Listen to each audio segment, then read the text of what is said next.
Good morning, brothers. Hey, and sorry for the delay. I'm here at the office. It took me a while to find a quiet place that I could speak to you this morning. And what I want to talk to you about is, I guess if you're like me, I've been spending a lot of time thinking about what Pastor had told us yesterday as we heard his heart during the meeting, as well as Coach's heart. And as I was reflecting on that and knowing that each of us have a decision that we need to make regarding our status within the leadership. Last night I was reminded that Jesus himself sort of had the same crossroads in his ministry. And if you want to read about it, you can see it. It's in John chapter 6. And I'm going to completely paraphrase what's going on, but basically around verses 40, 45, something like that, Jesus had told his disciples, his followers, which was more than just the 12, and I'll explain in a minute. He basically told them that if you want to be part of this ministry, if you want to go where I'm going, then what you need to do is you need to eat of my flesh and drink of my blood. And if you do that, I will abide in you, you will abide in me. And I think for a bunch of them, it was like, this is a real radical idea. They started to grumble a little bit. Jesus knew this, so he repeated himself. He says, if you want to be with me, you have to eat of my flesh, and you have to drink of my blood. And for a majority of them, this is a real radical idea. I think they were, they were awesome people. They got it. They caught the vision, but this was just too much for them. It was too hard. And so the Bible says that a bunch of these disciples had deserted him. And then the Bible also says that Jesus then turned to the 12 and said, and will you desert me as well? And Peter, being Peter, sort of the spokesman of the group, he said, well, Jesus, where would we go? Basically saying there was no place for them. They were all in. They were ready to go. And the reason I bring that up is, so you had a bunch of people who said, okay, no, this is too much. I'm not able to do this. Then you had another set of guys, the disciples, said, okay, we're all in. So how did they know the difference? How did each one know the difference?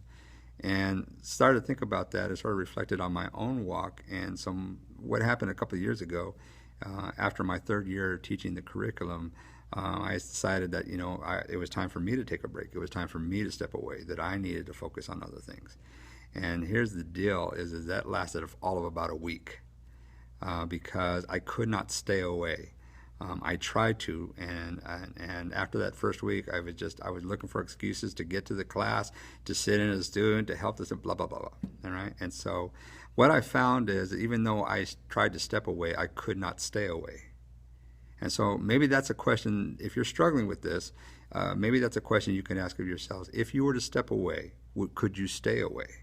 And what I mean by that is, like, if you were to step away, I mean, would you spend your time and your energy and focus in on your marriage, your family, your job, your other ministries, all good things. But if they would now consume the time that you are now spending with KMM, maybe that's the right decision. Maybe that's the right choice.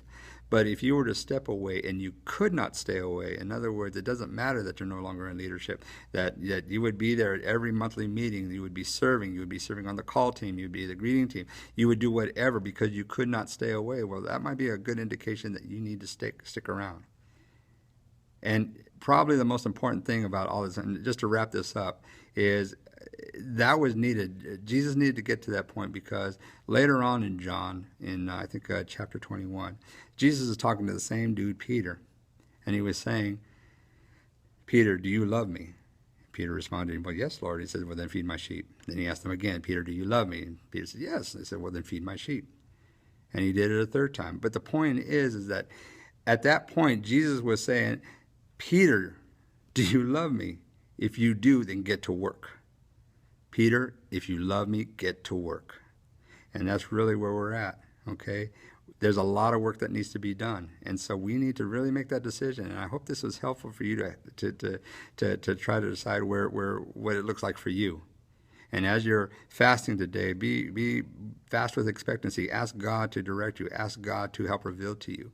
Right? For if now is the time that you think that you need to step away, I love you guys. That's never going to change. But if you're going to stick around, it's awesome.